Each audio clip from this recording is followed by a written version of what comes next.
আমার দেশের আমি কার্ড দেখেছি, কার্ড দেখানোর পরে ও বলতেছে যে আমার দেশে নাকি এখানে লোকগুলো ভাড়া করে আনছে হট্টগোল করার জন্য।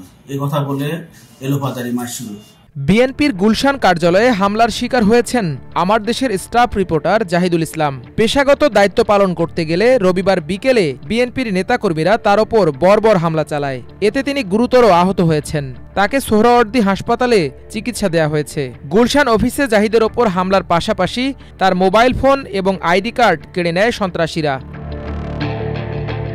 আজ বিএনপির সিলেট বিভাগের মনোনয়ন প্রত্যাশীদের ডাকা হয় গুলশান অফিসে। অন্যান্য সাংবাদিকদের সাথে আমার দেশের রিপোর্টারও সংবাদ কাভার করতে সেখানে যান।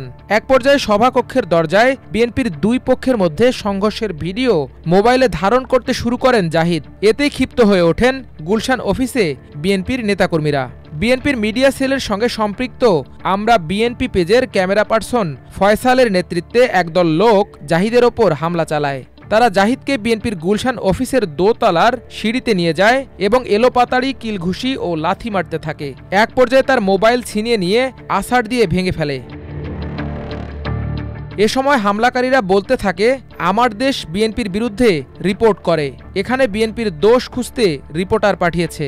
এক পর্যায়ে জাহিদের সাথে রিপোর্ট কাভার করতে যাওয়া বিএনপি বিটের অন্য পত্রিকার সাংবাদিকরা তাকে উদ্ধারে এগিয়ে আসেন। এ সময় তাদেরকেও লাঞ্ছিত করা হয়। সন্ত্রাসীরা আমার দেশের জাহিদকে মারতে মারতে মূল ফটকের বাইরে রাস্তায় নিয়ে আসে। সেখান থেকে উপস্থিত সাংবাদিকরা তাকে উদ্ধার করে। পরে সোহরাওয়ার্দী হাসপাতালে চিকিৎসা শেষে জাহিদকে তার বাসায় পাঠিয়েছে আমার দেশ কর্তৃপক্ষ। আমার দেশের জাহিদ ছাড়াও ওই সন্ত্রাসী হামলায় নয়াদিগন্তের ওয়াসিম আল ইমরান, জাগো নিউজের খালিদ হোসেন ও ডেইলি স্টারের সাজ্জাদ আহত হয়েছেন। পরে ভুক্তভোগী জাহিদ তার সাথে ঘটে যাওয়া ন্যাক্কারজনক ঘটনার বিবরণ তুলে ধরেন। ভিতরে হচ্ছে সিলেট বিভাগের যে মনোনয়ন প্রত্যাশী যারা আছে তারা ওইখানে সাক্ষাৎকার দিচ্ছে। তারপর যে ভিতরে অনেক হট্টগোল, দরজা ধাক্কাধাক্কি, মানে খুব শোডাউন হচ্ছে আর কি ভিতরে। পরে আমরা দুইজন, আমি আর ডেইলি স্টারের আমার সহকর্মী, আমরা ভিতরে গেলাম। যার পরে আমরা সাথে সাথে একটু ফুটেজ নেওয়ার চেষ্টা করতেছি যে ওরা ধাক্কাইতেছে, দরজা ধাক্কাইতেছে, অনেক শাউট করতেছে। পরে এক পর্যায়ে একটা ছেলে এসে আমাদেরকে বাধা দিচ্ছে। আমরা মোবাইলটা পকেটে নিয়ে নিছি। ওই ছাত্রদলের পরিচয় দিচ্ছে, ও ছাত্রদল করে। পরে ও ভিতরে চলে গেছে। তার 5 মিনিট পরে একজন এসে আমাকে কলার চাপে ধরে ভিতরে নিয়ে গেছে ওই যে সিঁড়ির রুমে। ওইখানে নেওয়ার পর আমার দেশের আমি কার্ড দেখেছি, কার্ড দেখানোর পরে ও বলতেছে যে আমার দেশে নাকি এখানে লোকগুলো ভাড়া করে আনছে হট্টগোল করার জন্য। এই কথা বলে এলোপাতাড়ি মারছিল। পরে এক পর্যায়ে যে ছেলেটা আমার ভিতরে আমার আবার মোবাইল নিয়ে গেছে। পরে ও আমার মোবাইলটা ওইখানে ভেঙে ফেলছে। মোবাইল ভেঙে বলার পরে আমি জিজ্ঞেস করলাম যে আপনি তো আমাকে চিনেন, জানেন, তাহলে মোবাইল ভাঙলেন কেন? এই কথা বলার পরে মারতে মারতে আমাকে ভুয়া সাংবাদিক বলে গালি দিতে দিতে মারতে মারতে একদম রাস্তায়, মেন রাস্তায় নিয়ে আসছে। আর আমার অফিস আইডি কার্ড ওরা নিয়ে গেছে ওইখান থেকে। ওদেরকে কি চেনা গেছে? একটা ছেলে আমরা চিনি, ও হচ্ছে ফয়সাল। ও হচ্ছে ওই যে মিডিয়া সেল আছে, মিডিয়া সেলের ওই ক্যামেরা অপারেটর করে সবসময়।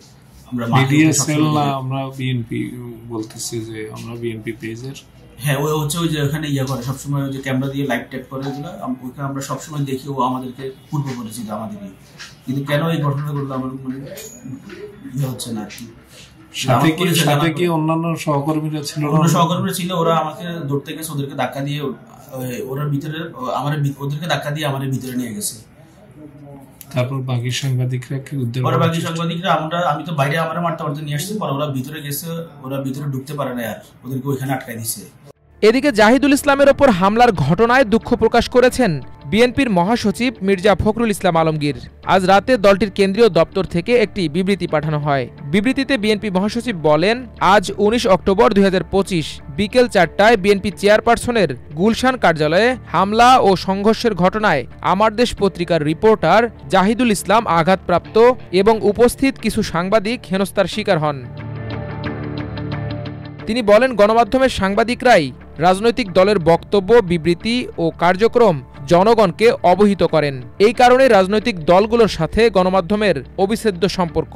আজকের ঘটনা আকস্মিক ও সম্পূর্ণরূপে ভুল বোঝাবুঝি থেকে সৃষ্টি হয়েছে। তিনি আরও বলেন, আমি আমার দেশ পত্রিকার রিপোর্টার জাহিদুল ইসলাম সহ উপস্থিত সাংবাদিক বৃন্দের প্রতি এই অনাকাঙ্ক্ষিত ঘটনায় আন্তরিকভাবে দুঃখ প্রকাশ করছি। মাল্টিমিডিয়া ডেস্ক, আমার দেশ।